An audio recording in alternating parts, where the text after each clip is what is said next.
My boyfriend and his family mocked me in a language I couldn't understand. Later, I watched the security footage. He said to his mom, "She's not pretty, but she cleans up after me." She laughed. "At least she knows her place." His dad chuckled. "A free maid. Good pick."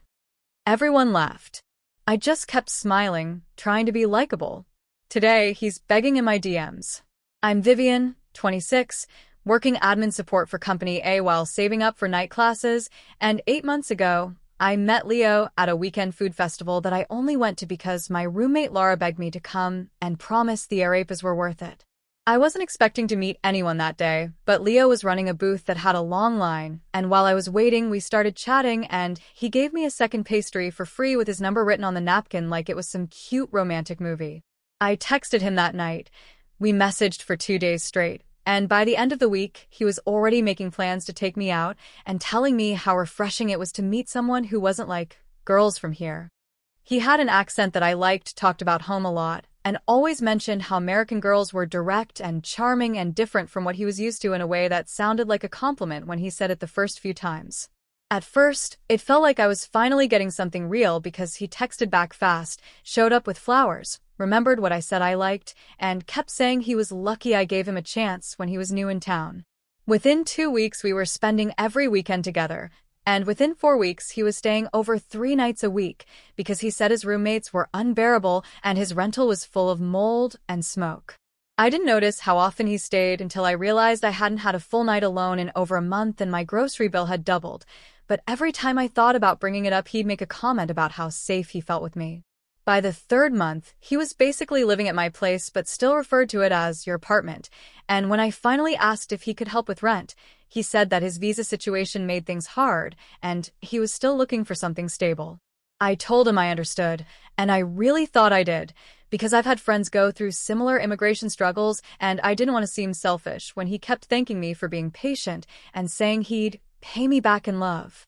I started doing the math in my head but never wrote it down, just noticed how my utilities jumped and I was buying things like extra detergent and rice in bulk and trying not to keep score because I told myself that's not what relationships are about. He used my laptop during the day, claimed he was applying to gigs, but every time I got home early I'd see a tab open with YouTube or gaming streams and a half-eaten bowl of something I cooked the night before still sitting on the counter. I asked if he was having any luck with work, and he said delivery apps were inconsistent, and that he was trying not to stress me out with money talk, and then he'd kiss my cheek and say, "Don't worry, baby, it's us against the world."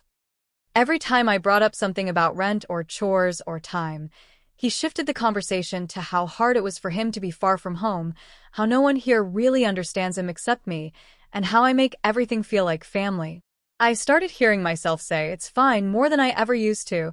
Started noticing that every meal was made by me, every laundry load included his stuff, and every weekend plan revolved around what he wanted to watch or do or eat. It wasn't all bad at the start. He still made me laugh. He still touched my lower back when we crossed the street. He still called me Mi Vida when I looked tired, but underneath all of it there was this growing voice in my head asking why I was doing everything alone. I told Laura that he'd basically moved in, and she raised an eyebrow and said, "I thought you said it was temporary." But when I tried to explain, I sounded like I was justifying it to myself more than to her. There was a moment one night when I realized I hadn't sat at my own desk in weeks because Leo had basically claimed it for his gaming, and when I mentioned it, he laughed and said, "You barely use it anyway." That was when I started setting up my coffee on the counter instead of at the desk, started bringing my work laptop to the kitchen table, started feeling like a guest in my own apartment while he sprawled across my couch, and kept the place noisy all day. He never made a big scene, never yelled or threatened, but every time I hinted that something wasn't fair, he'd either joke that I was too American about money or go quiet for hours and act like I hurt him. There was one night where I cooked 3 dishes because he mentioned his stomach wasn't great and I wanted him to feel comfortable. And after we ate, he said, "It's okay, not like back home, but you try hard." And I actually said thank you. That was the night I realized I hadn't been told I was beautiful in weeks and that I'd started dressing down on purpose because he made comments about how women here show too much and laugh too loud. Still, I didn't stop him from staying, didn't ask him to leave, didn't draw a line because I thought maybe this is what compromise looks like when you're in something real and long-term and not just dating for fun anymore. Then he said his parents were coming to visit. When Leo told me his parents were flying in from abroad and staying in the city for a few days, I told him I was happy to meet them and asked when he wanted to have them over for dinner, so I could plan around it and make something they'd like. He immediately started giving me instructions about how to behave, saying things like, don't make jokes about politics, don't laugh too loudly, and try not to interrupt them even if you don't understand, which rubbed me the wrong way, but I just nodded because I didn't want to start an argument. When I asked if they spoke any English, he said a little, but insisted they'd be more comfortable speaking in their native language, which I said was fine even though I knew it meant I'd spend most of the evening smiling and pretending to follow conversations I couldn't understand. He asked if I could make something traditional from their culture along with something more familiar for him, and I said I'd try even though I had to Google every recipe and run around after work to find the ingredients, which ended up costing way more than I expected. On the day they came over, I spent hours cooking and cleaning while Leo lounged on the couch watching TV and scrolling on his phone, only getting up once to taste something and say, "It's close enough, don't worry." Right before they arrived, he asked me again not to say anything that might seem sarcastic or opinionated because his mother is traditional and doesn't like women who are too sharp, which I swallowed without responding because I didn't want the night to start with tension. When his parents walked in, I introduced myself and tried to be welcoming, but they barely made eye contact and immediately started speaking in their language, occasionally nodding at me but never really engaging, which made me feel like I was hosting strangers who didn't want to be there. We all sat down to eat, and Leo kept switching between languages, translating only bits and pieces, mostly things like they like the food or they're talking about my uncle, but it felt like they were constantly having a second conversation that didn't include me. At one point, I asked his mom if she needed anything else, and she gave me a tight smile and said something to Leo that made him laugh before he waved me off and said, "She's just saying thanks," which didn't feel true, but I let it go. I realized I had forgotten to buy cream and lemons for the dessert I'd planned, so I told them I was running to the corner store quickly and would be right back, and they all nodded without any real reaction while continuing to speak in their own language. I grabbed my keys, left the apartment, and walked to the store feeling like an outsider in my own home, but still hoping the night could be salvaged if dessert went well and maybe they warmed up by the end of the evening. When I got back, they all looked up for a second and then resumed talking in their language without pausing, which struck me as strange because I just walked in from making a huge effort for them and they didn't even acknowledge it. After they left, Leo said his parents were tired and that they liked me, but were just not used to the way people here are, which I took as another vague deflection that didn't answer any of the discomfort I'd felt the entire night. The next morning, I was making coffee and thinking about how quiet the apartment was when I remembered the security cameras I had installed 2 years ago after a break-in when someone stole my laptop and jewelry while I was out of town. I hadn't checked the footage in months, but something about the way his parents had spoken so freely in my apartment while I wasn't there made me wonder if anything was said that I should know about, even if I couldn't understand the language. The cameras were visible and not hidden at all, just small devices on the shelf facing the front door and kitchen area that recorded to an app on my phone which I barely used anymore unless I was out of town for work or something serious happened. I pulled up the app, opened the footage from the exact time I had left to buy lemons, and watched the scene unfold in silence while they ate the food I'd cooked and gestured around the kitchen with expressions that didn't look like gratitude. Even though I couldn't understand the language, I could tell from the body language and tone that the conversation had shifted after I walked out, with his mother leaning forward and gesturing toward the stove while Leo smiled and his father laughed. Leo looked so different in that clip, more relaxed, more himself, like he didn't need to perform anymore, and it made something twist in my chest because I suddenly wondered who he really was when I wasn't in the room. I clipped the footage, exported it, and sent it to an audio transcription service I had used before at Company A to translate a vendor call for our offshore team, then waited with my phone in my lap while my heart thudded like I'd just run a race. About an hour later, the transcript came back with timestamps and English translations, and I opened it expecting to see something awkward or mildly insulting, not the exact words that would make me feel like I'd been punched in the stomach. The transcript showed his mother saying, "She's not very pretty, but she keeps things clean," followed by laughter, "Then at least she knows her place, so don't ruin it," to which his father added, "A free maid who cooks, smart choice, son." Then came the part that made my hand go numb. Leo replying, She's useful. The place is clean, food's ready, and American girls are easy to control. Just make them feel guilty about everything, and they'll do whatever you want.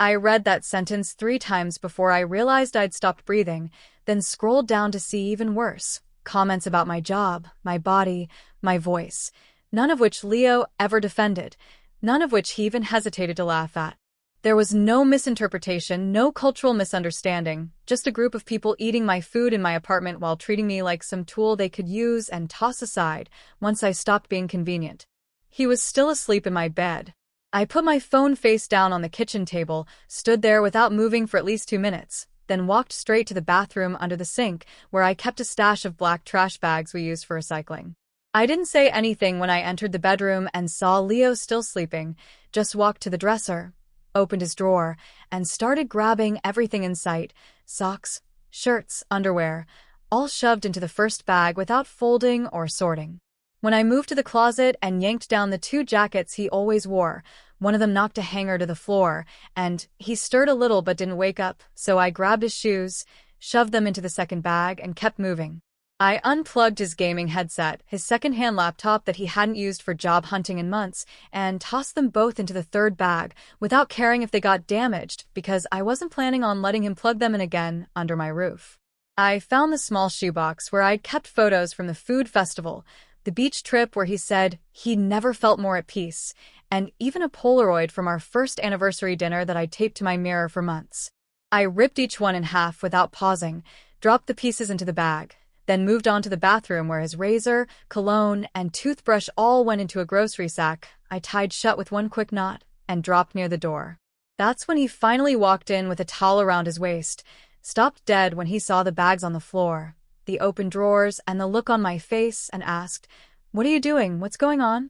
I didn't answer him at first, just pointed to the bags and said, "You need to get your stuff and leave," which made him laugh awkwardly like he thought I was joking or testing him or trying to make a point that I'd take back in 5 minutes. When he asked if I was serious, I said, "I watched the camera footage from last night and had it translated. I know exactly what you and your parents said while I was gone, and I'm done letting you live here like this."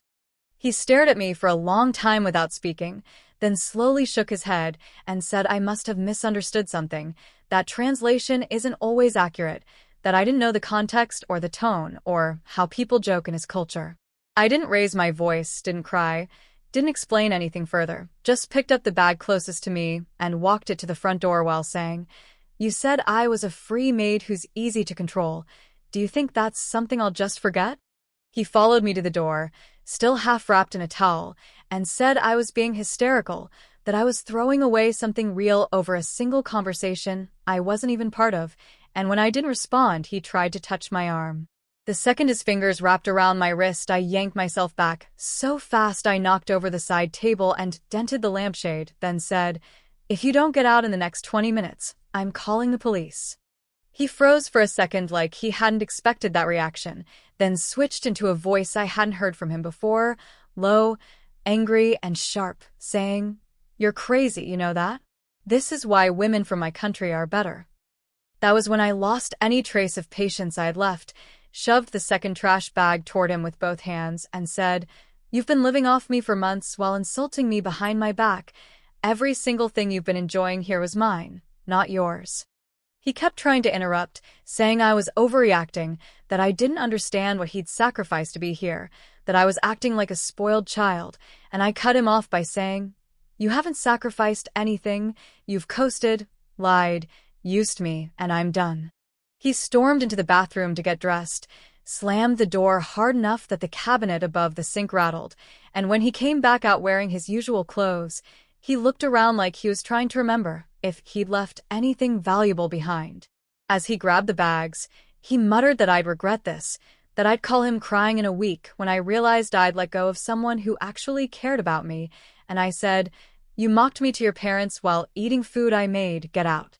The last thing he did before stepping out the door was knock over the entry table, which sent my keys and a pile of unopened mail flying across the floor, and when I opened the door wider to signal he had no reason to stay, he finally left. I stood there for a full minute after the door slammed shut, listening to the hallway go quiet again, then walked back into the living room, sat on the floor, and stared at the bruises forming on my wrist where his grip had been just a little too tight. That was when I knew this wasn't just about a bad relationship, it was about how long I'd let someone chip away at my sense of self while convincing me it was love or sacrifice or partnership, when really it was convenience and control. I texted Laura a short message that said, "I kicked Leo out," and she replied within 10 seconds saying, "Do you want me to come over?" But I told her I needed a few hours to think and that I'd call her if anything else happened. I grabbed a broom, swept the broken lampshade into a pile, picked up my keys, checked the locks on both doors, and called a locksmith immediately, explaining that I needed an emergency service visit today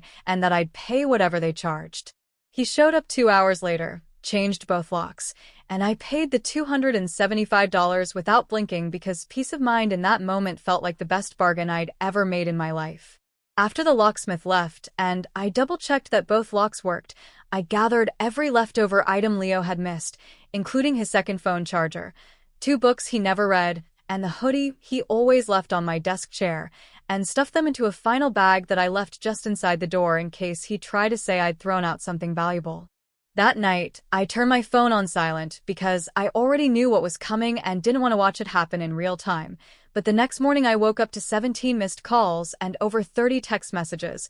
all from random numbers he must have borrowed or bought. The first few were angry, accusing me of betrayal, saying I had no idea how much I was throwing away, that I'd ruined something beautiful because I let one misunderstanding poison everything we built, followed by guilt-tripping lines about how he was homeless now and didn't know where to go. Then the tone shifted around midnight to full-blown pity-seeking messages where he wrote that he hadn't eaten, that he was sleeping in someone's car, and that I was cold-hearted for not even asking if he was okay after everything he'd done for me. I didn't respond to any of them, just blocked each number as it came in, and then went through all my social media accounts, Instagram, WhatsApp, Facebook, even LinkedIn, and blocked him there too because I wasn't about to let him access me through any leftover crack. When I checked my front-facing camera feed later that afternoon, I saw him walking past the building once, phone in hand, looking around like he wasn't sure which buzzer to try, and that was when I called my building manager to give them a heads up and forward a photo of him.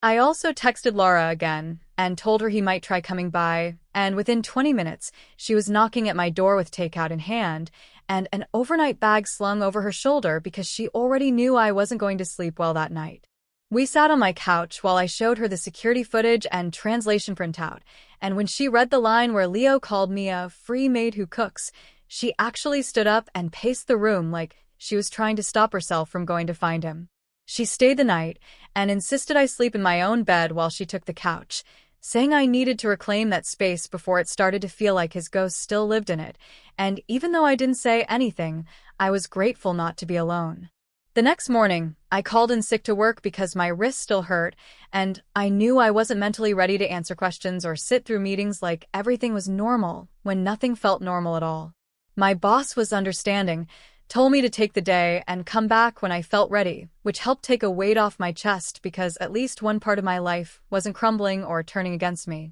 Around noon there was a knock at the door, and when I checked the peephole and saw it was Leo, I didn't say a word. I just stood completely still while he called my name 3 times, then knocked again, then eventually left after standing there for 10 minutes. Later that day, Laura and I sat down and blocked every mutual contact who might relay information back to him, including people I barely spoke to but who had followed both of us online, and then I removed him from every group chat we'd ever been in together. That evening, I started compiling a document on my phone with every date, message, incident, and screenshot I had, just in case I needed to go to the police or apply for a restraining order, because even though I hadn't decided yet, I wanted to be ready if things escalated. By Sunday night, the texts had slowed down but hadn't stopped, and one of them said, "You know my situation. You're really just going to leave me like this?" Which made me feel that familiar twist of guilt he was so good at manufacturing. I didn't reply but saved it with a timestamp and made a mental note to mention it if I did end up filing anything official,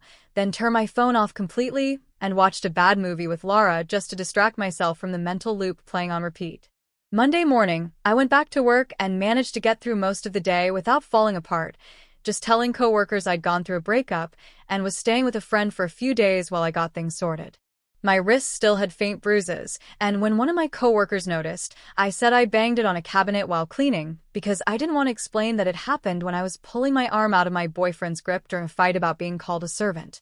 Laura kept checking in and offered to let me crash at her place for a few more nights, but I said I wanted to try going back to my own apartment alone because part of me needed to see if I could walk through that door without feeling like I was walking into a crime scene. I got there before sunset. Walked in, dropped my bag, and just stood in the middle of the room while everything around me was exactly where I'd left it. Minus him, minus his mess, minus his entitled silence that had somehow taken up more space than his body ever did. After a while, I picked up the final bag of things he'd left behind, walked it down to the garbage chute, and let it go without hesitating, telling myself that anything he wanted badly enough to come back for would never be something I owed him in the first place. The next morning, I got a call from my mom asking if I wanted to come over for dinner later that week, and without thinking too hard, I said yes because it had been weeks since I'd visited, and I figured it was time to reset and be around people who actually liked me. When I texted her later to confirm, she wrote back, "Yes, we need to talk,"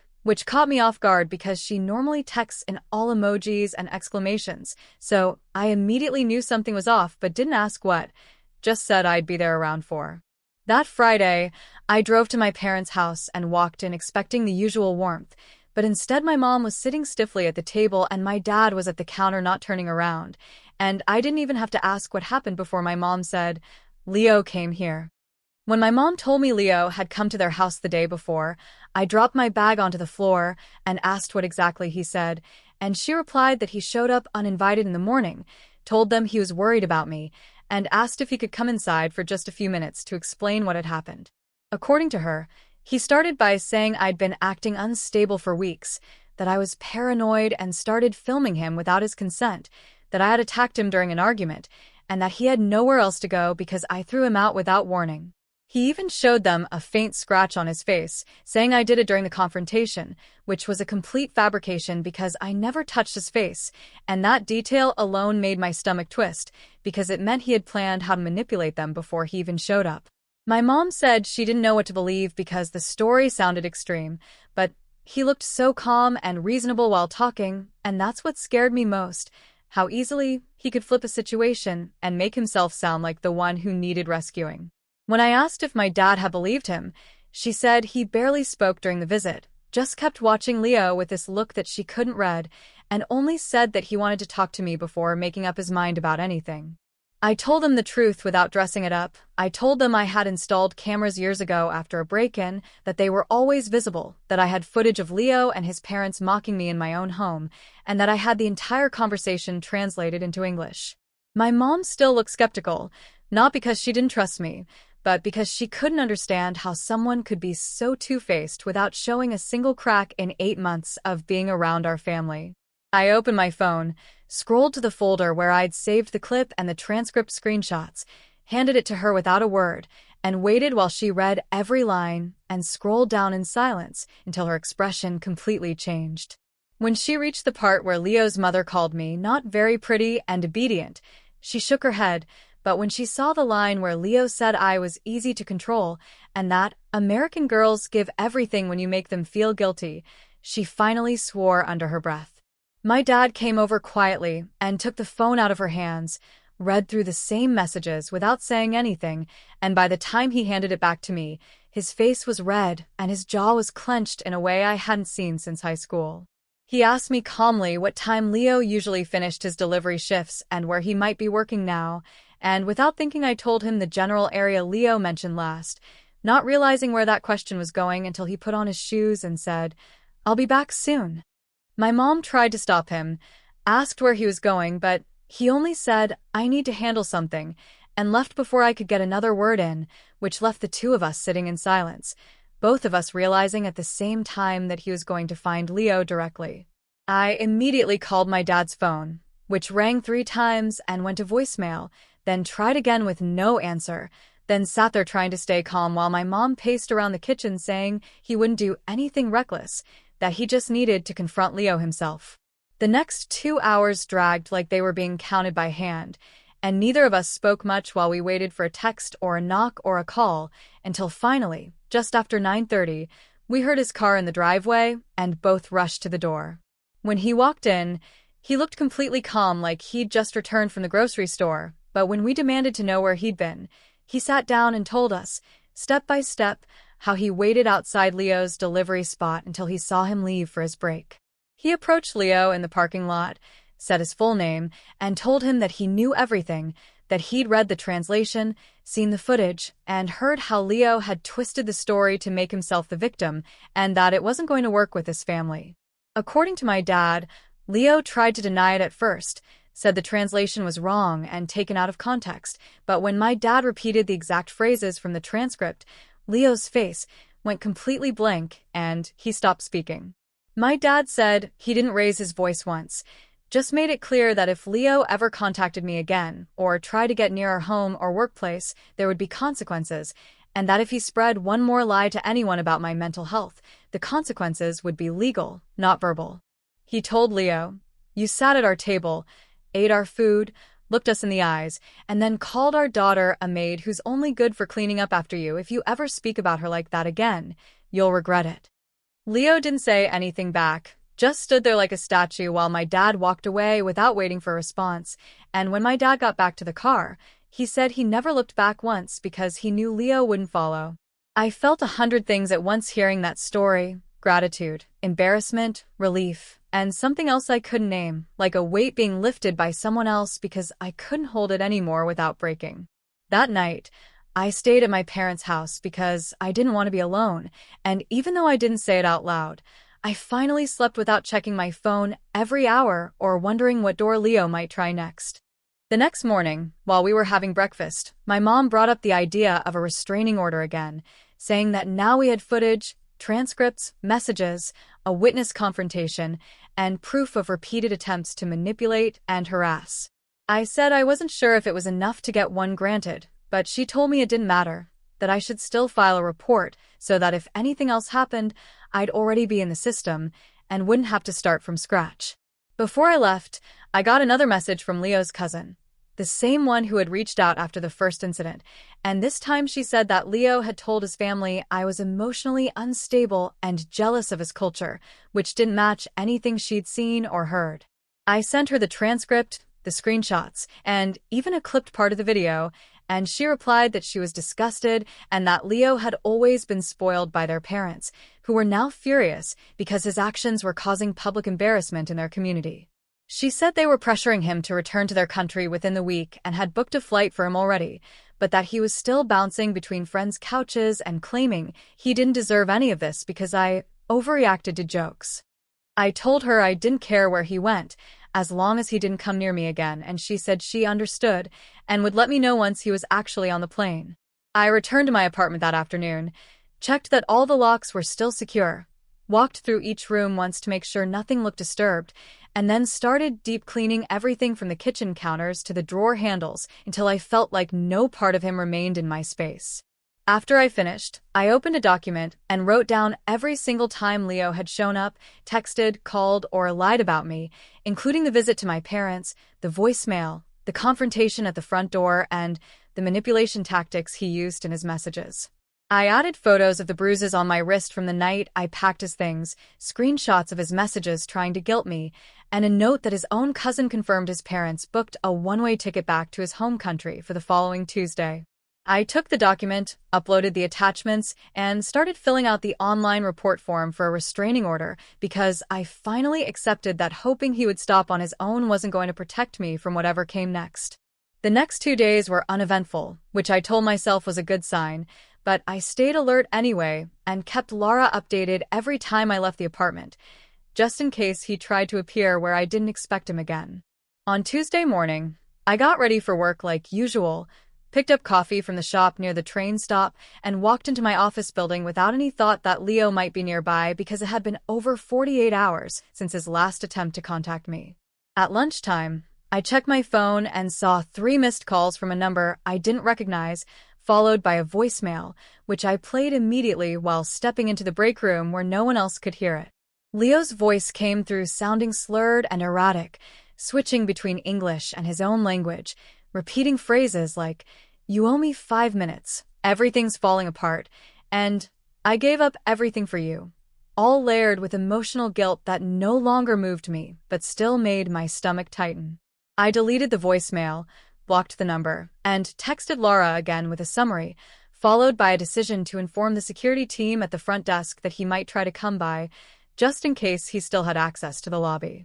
I stopped by the desk before heading back upstairs and gave them a photo of him, a warning that he was no longer welcome, and my full name for reference, and both guards, Ron and Alexis, assured me they would keep an eye out and alert me if he showed up. By 4:30 p.m., I was in a glass-walled meeting room with my team reviewing client updates when I saw movement near the front reception area and turned just in time to see Alexis talking to Leo, who looked agitated and was clearly asking for me by name. I excused myself from the meeting, texted Ron immediately, and moved behind one of the hallway columns where I had a clear view without putting myself in direct line of sight because I didn't want to risk setting him off before security got there. Leo started raising his voice at Alexis, saying things like, "I just want to talk, she's being childish, and this is all a misunderstanding," while trying to walk past her and into the main office space. Ron appeared seconds later, stepped directly between Leo and the hallway and blocked him without touching him, speaking calmly while pointing toward the exit, which made Leo pause for a moment but not back down. While Ron continued to de-escalate, Marcus, one of my co-workers, walked past and casually asked if everything was okay, which drew Leo's attention immediately and made his entire expression change from pleading to furious in one breath.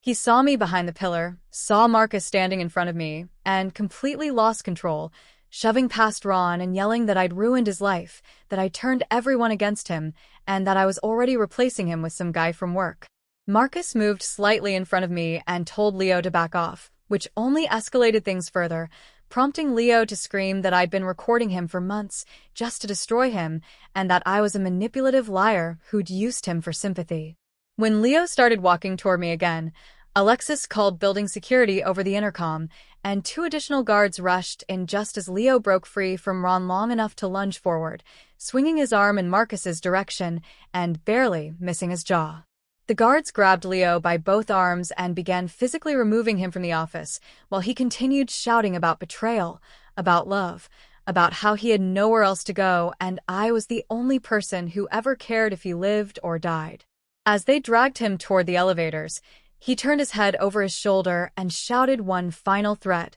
saying, "You'll regret this. This isn't over," before the elevator doors closed and the rest of the office returned to silence, everyone still frozen in place. My boss walked up next to me and quietly said I could leave for the day, that HR would follow up with me tomorrow, and she personally walked me to my desk to grab my bag before having Ron escort me down to the parking garage. I called Laura from my car, hands shaking so hard I had to use voice to text, and she met me at my apartment with food and stayed the night again, sleeping in my bed while I took the couch just to avoid lying in the same place where he used to snore beside me. The next morning, my boss texted to say I should take another day off and that HR wanted to discuss enhanced building security and possibly stationing someone near the front entrance for the next few weeks. Marcus also texted me to check if I was okay, apologizing for not doing more, even though he did exactly what any decent person would have done in that situation, and I thanked him for stepping in before things got worse.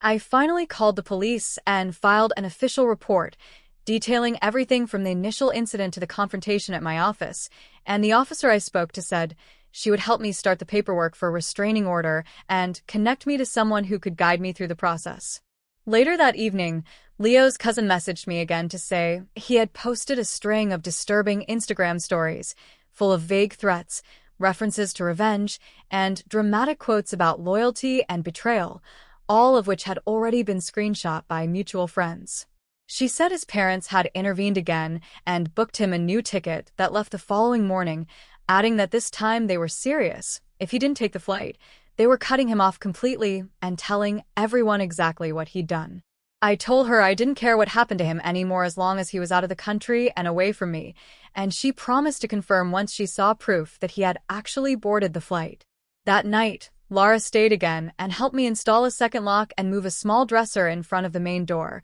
just to give me peace of mind in case Leo decided to make one final appearance before leaving. The next morning, I woke up to a text from Leo's cousin that said she had driven him to the airport herself, watched him go through security, and had already received a message from their mother confirming he was in the air and wouldn't be able to turn back. She told me that his parents had made it clear they were finished cleaning up his messes and that if he came back without fixing his legal status or proving he could support himself, he wasn't welcome in their home either. I replied with a simple thank you and asked her not to contact me again unless there was a serious reason because I was done with all of it and needed to focus on rebuilding whatever was left of my life after 8 months of manipulation and damage. After she agreed and said she understood, I blocked her too, not out of anger, but because I didn't want any leftover ties to someone who had helped cover for him when he started using me and calling it love. That day, I returned to work and sat through my HR meeting where they asked for a copy of the police report, documented the workplace incident, and said they'd upgraded my badge access, so I'd be notified anytime someone requested to see me in the lobby. They also made it clear that if Leo ever appeared again, they were authorized to involve law enforcement immediately and would support any legal steps I wanted to take, which made me feel like I was finally surrounded by people who believed me without needing proof every 5 seconds. Later that afternoon, I had a virtual session with my new therapist who asked me to walk through the entire timeline again, not just what happened with Leo, but also the months leading up to it and how I reacted every time something felt off but didn't speak up. She helped me map out a pattern of how often I'd ignored my own discomfort, how I'd made excuses for him because I thought that being patient and understanding was more important than being respected or heard. She asked when I first felt like I had to shrink myself to make the relationship work, and I told her it was probably the second time he said I was too loud, too opinionated, or too quick to challenge things in front of his friends. She had me write down a list of all the times I stayed silent when I should have said something and all the times I said sorry just to keep the peace, even when I knew I hadn't done anything wrong, which ended up being longer than I expected. We talked about how small compromises can become a trap when only one person is making them, and how love can turn into a tool if someone uses it to extract labor, comfort, and support without giving anything back. After the session, I sat with that list for another hour, added new things to it, like how he never once offered to pay for groceries, how he never introduced me to his friends without acting like I might embarrass him, how every favor turned into an obligation. That weekend, I met up with Laura and a few other friends who didn't know all the details, and I finally told them everything, not to get sympathy, but to say out loud that I wasn't ashamed of what happened, only of how long I waited to take it seriously. They listened without judging, asked real questions, and when one of them asked if I ever thought about contacting him again just for closure, I said, I don't need closure from someone who only saw me as furniture with a pulse. We all laughed at that. Not because it was funny, but because it felt like the first real thing I'd said in weeks that didn't come with guilt or fear attached to it.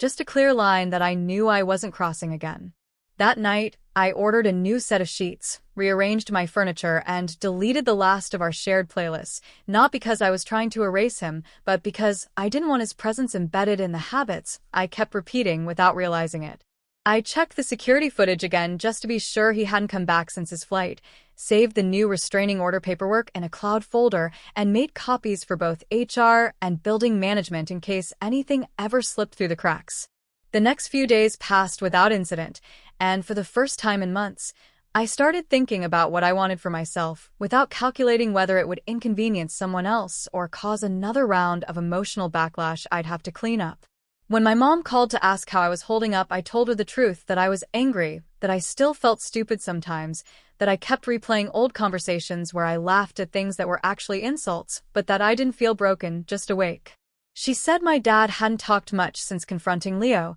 only told her once that he'd never seen someone shrink like that when caught lying, and that he hoped I never second-guessed my instincts again just because someone smiled while disrespecting me. After the call, I took a walk around my block and realized that every time I'd gone out before, I was scanning for Leo's face, looking over my shoulder, adjusting my pace to avoid any place he might appear. This time, I didn't look around once. The next morning, I got a final update from Leo's cousin, who said he had arrived safely, was staying with an uncle, and that his parents were no longer communicating with him directly because they were ashamed of how he'd handled everything. I didn't respond, just archived the message and removed her from my contacts because I didn't want to keep orbiting that family, like I owed them updates for a story they helped create by pretending his behavior was normal. That evening, I sat on my balcony,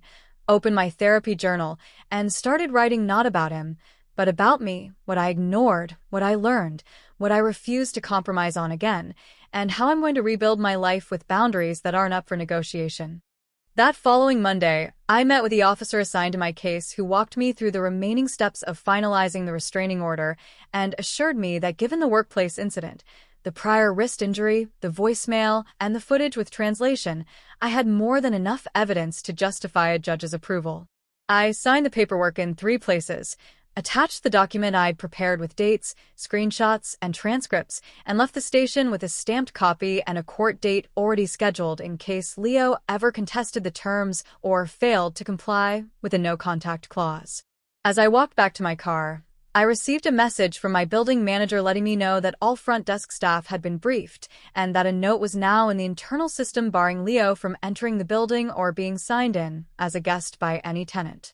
Later that day, my boss called me into her office and told me she had forwarded the incident report to the company's legal department, who had filed an internal notice allowing them to involve law enforcement immediately if Leo attempted to contact anyone at the company again. She said they were also installing an access log update that would notify both HR and me anytime my name was requested at reception, even if the visitor was turned away, and I thank her without saying much because the exhaustion from the past few weeks was finally catching up to me. After work, I walked past the coffee shop Leo and I used to visit almost every weekend, and, without stopping, sent them a quick message through their customer contact form asking them not to serve anyone named Leo using my name or referencing our relationship, just in case he tried to use familiarity to get information. When I got home, I found a letter in my mailbox with no return address, postmarked from a nearby district, and opened it slowly to find a single sheet of paper with no greeting, just a typed paragraph that said, "I hope you feel safe now, because soon you'll realize you've pushed away the only person who ever really saw you." I immediately took a photo of the letter, emailed it to the officer I'd spoken with earlier, and drove to the station to submit the physical copy, where they logged into the case file and advised me to consider installing a private mailbox rental to avoid any further direct targeting. I messaged Laura that night and told her everything, and she offered to come over again or stay the weekend, but I told her I was okay, not because I wasn't shaken, but because I needed to start practicing what I'd been learning in therapy about facing fear without freezing. The next morning, I sent a mass email to every mutual contact Leo and I still had online and explained that if anyone forwarded messages from him, shared my location, or tried to play the neutral party, I would block them immediately and consider it an active threat to my safety. Only one person replied, a guy we had met at a housewarming party months earlier, and he said he hadn't realized things had gotten so serious, apologized, and confirmed he would delete Leo's number and not get involved further. Later that week, I got another message from Leo's cousin, despite my earlier request not to contact me again, and this time she said Leo had been telling distant relatives that I forged the video transcript and faked the camera footage just to make him look bad. I replied with a single message: "If he mentions me again to anyone, I'll have my attorney contact your family directly," and then blocked her for the last time because I meant what I said and didn't want to waste another breath on empty warnings. That Friday, I had another therapy session where we reviewed how even after someone leaves, the effects of what they did can show up in ways that feel small but compound quickly, like hesitation, checking corners, bracing for reactions that aren't coming. We discussed how I'd started walking to the store without headphones because I was worried I might miss something important around me, how I kept my phone on silent but never on airplane mode because I didn't want to miss an emergency alert from work or police. We talked about my instinct to keep a packed bag near the front door for over a week, even though Leo was supposedly out of the country now, and how these habits weren't irrational. They were responses to real threats that had escalated quickly and repeatedly. My therapist encouraged me to list out every change I'd made to protect myself and mark which ones were temporary safety measures versus new standards I was allowed to keep without guilt, even if some people thought I was being dramatic or paranoid. I wrote down new locks, upgraded doorbell cam, workplace alerts, court filing, private mailbox, deleted contacts, and added boundary enforcement, rapid blocking, no shared devices, no emotional negotiations when someone crosses a line. I sent a short note to HR to thank them for being responsive and proactive and told them I'd keep them informed if anything else developed, which they appreciated, and they reminded me that workplace security had been upgraded across the board because of what happened. That weekend, I bought a new desk and rearranged my bedroom, finally moving my workspace back from the kitchen because I no longer had to avoid the spot Leo used to monopolize with his gaming setup and clutter. On Sunday night, I wrote a letter to myself in my therapy journal where I acknowledged that what happened wasn't my fault, that I had been manipulated, not foolish, and that staying silent to keep peace only ever made me easier to hurt. I ended the letter by writing, "He's gone, and if he comes back, I'm not the same woman he left behind." That Monday morning, I walked into work and found an envelope on my desk from HR containing a summary of my restraining order status, confirmation of our building's updated visitor protocol, and a direct line I could use if Leo or anyone connected to him ever attempted contact on company property again. I filed it in my drawer, emailed a copy to myself for backup, and added the date to my growing digital timeline, which now included timestamps of police visits, camera footage, screenshots, witness accounts, and physical documents all organized by incident category. Later that afternoon, I received an email from my case officer confirming that the temporary order had been approved and that the court date to finalize the permanent version was officially set for the following Thursday, which meant I had 3 days to prepare. I emailed my therapist and asked for a last-minute session, sent a message to HR letting them know I'd need a half day off to attend court, and called Laura to ask if she could come with me for support in case I froze while speaking or needed someone to help me stay grounded. She agreed immediately and offered a drive, saying she'd already cleared her schedule for that morning because she had a feeling I'd need her whether I asked or not, and I told her I appreciated her more than I'd said in the past few chaotic weeks. That night, I gathered everything I planned to bring to court, printed transcripts, police reports, the threatening letter, voicemail transcriptions, photos of my wrist, screenshots of his posts, and the signed confirmation from his cousin that he had boarded the flight home. I put it all in a folder labeled Leo, restraining order filing, and placed it next to my bag, then texted myself a checklist in case I needed to confirm I hadn't forgotten anything important while under pressure the morning of the hearing. The next 3 days passed without any messages, sightings, or letters, which I took as a good sign, even though I knew from experience that calm didn't always mean safety. It just meant he was either out of options or planning something else I couldn't yet see. Thursday morning arrived and Laura picked me up outside my building, handed me a cup of coffee without saying anything, and we drove to the courthouse in silence until she asked if I wanted to rehearse anything before we got there. I told her no, because I'd lived it all, and nothing I said in that courtroom would ever feel more real than the nights I cried while locking the door behind me or the mornings I scanned the hallway before leaving for work,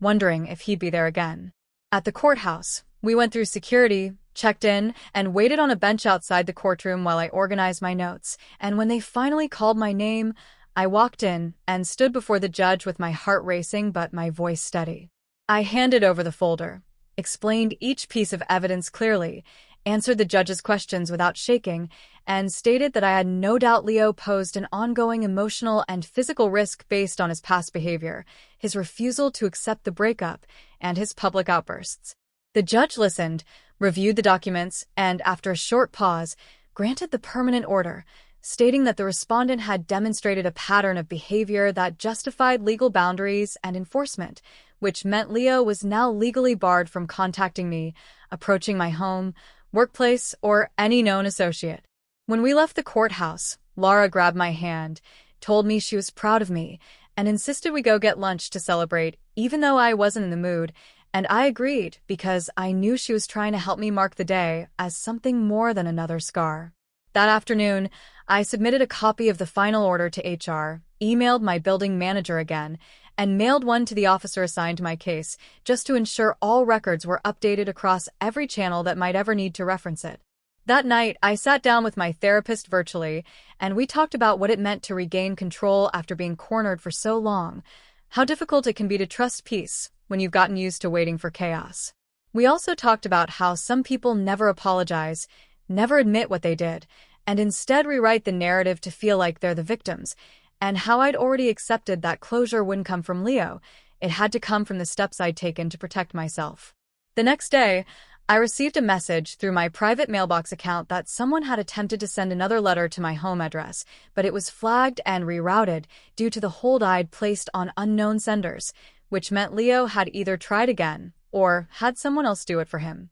I reported the attempt immediately, had the envelope held for pickup by the case officer, and updated my timeline with the new incident while silently affirming that I wasn't going to let one more action from him undo everything I'd worked to secure. That weekend, I attended a safety seminar offered by a local nonprofit that helps women document and recover from relationship-based harassment and control, where I sat next to strangers who shared their stories, listened to mine, and collectively reminded each other that survival isn't always quiet or linear. After the seminar, I deleted every last thread, app, or folder that still had his name in it, unsubscribed from his cousin's private blog, cleared my inbox filters, and set a new rule on all devices that blocked any variation of his email, phone number, or online username. When Monday came around, I walked into work, nodded at Ron, smiled at Alexis, and logged in like it was any other morning, not because I'd forgotten what happened, but because I'd finally started living in a version of my life where Leo no longer had access.